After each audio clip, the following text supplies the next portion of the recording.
if I make a 42-day fast look like a piece of cake,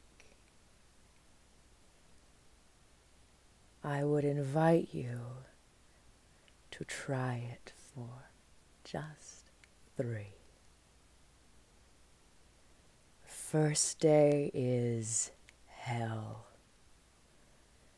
Not because the pangs of hunger hurt or drive you to distraction, though they do, and they might.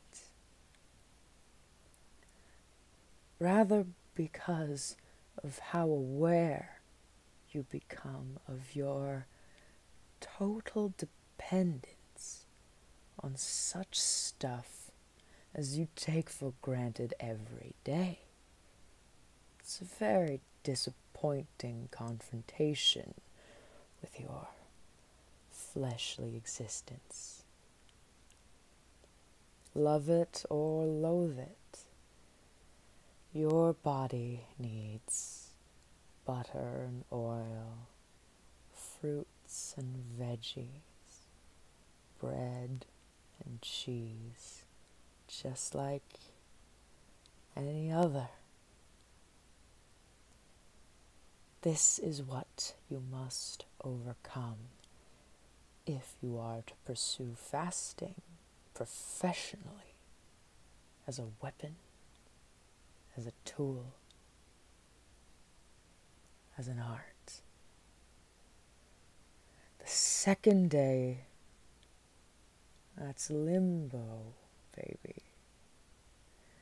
Your hungry tummy shrinks, but not before crowning your brain with an incising headache.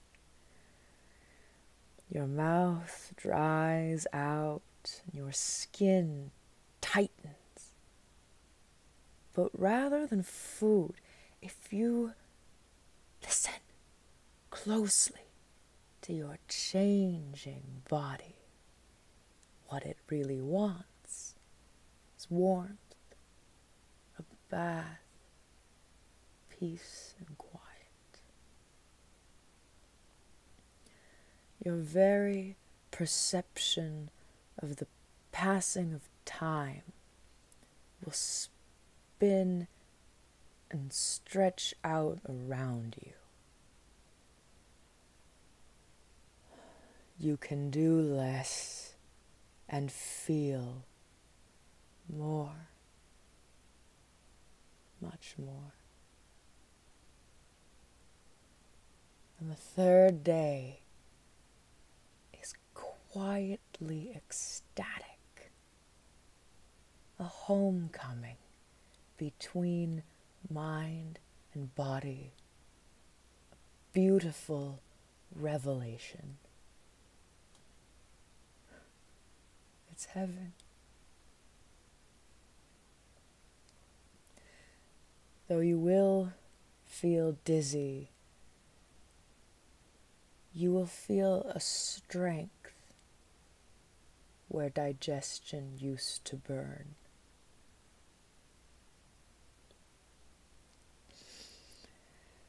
This is my final performance.